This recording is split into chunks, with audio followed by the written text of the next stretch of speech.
शिक्षा मंत्री जगन्नाथ महतो का पार्थिव शरीर आज सुबह रांची पहुंचा। इस दौरान बिरसा मुंडा एयरपोर्ट पर मुख्यमंत्री हेमंत सोरेन समेत मंत्रिमंडल के कई मंत्री, विधायक और झारखंड सरकार के अधिकारी पहले से मौजूद थे।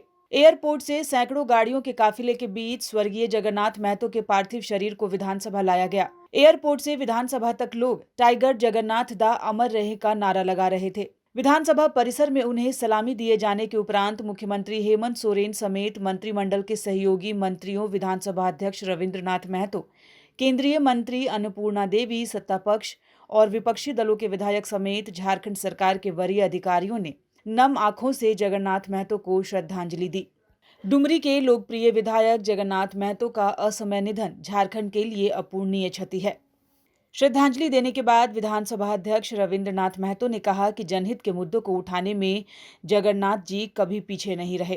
कोई भी जनमुद्दा को समाधान करने का जो नायाब तरीका, वो जगन्नाथ बाबू उसके लिए एक मिसाल के रूप में थे और उनके इस असमय चले जाना इस राज्य के लिए बहुत बड़ा क्षति है।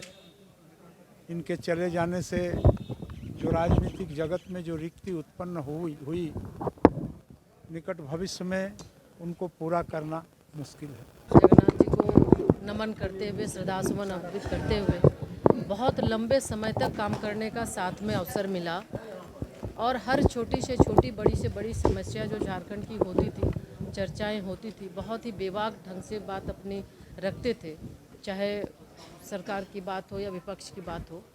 और कई मुद्दों पर हमेशा झारखंड के मुद्दों पर समय समय पर बातें भी होती थी, चर्चाएं भी होती थी। और विधानसभा की बात अगर करें तो सबसे पहले जब विधानसभा सत्र चलता था, शून्यकाल से शुरुआत होती थी और सुबह सुबह जब शून्यकाल डालने के लिए हम लोग पहुंचते थे रशियन हॉस्टल पुराने विधानसभा में, तो वो पहले से मौजूद होते थे, यानी सुबह सबसे पहले वो वहाँ पे उपस्थित होते थे।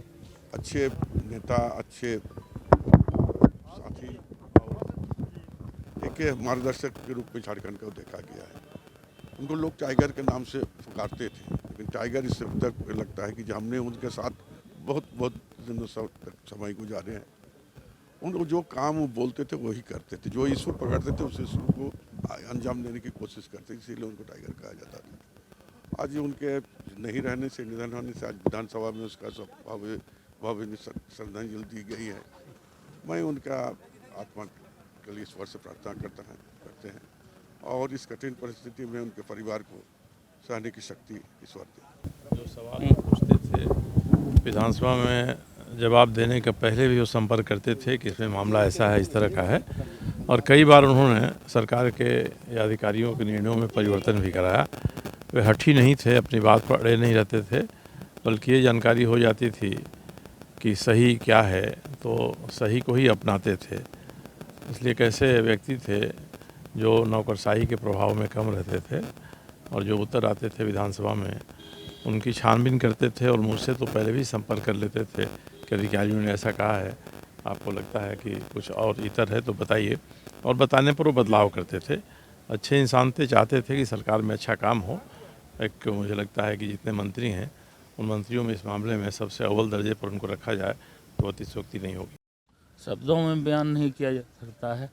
बड़ा भाई थे, पार्टी के लिए जुझारू नेता, कार्यकर्ता जो बोलिए वो थे, और ऐसा अद्भुत आदमी इतना जल्दी चला जाना पार्टी के लिए बहुत बड़ी नुकसान है, बहुत बड़ा, मैंने बोल नहीं सकते।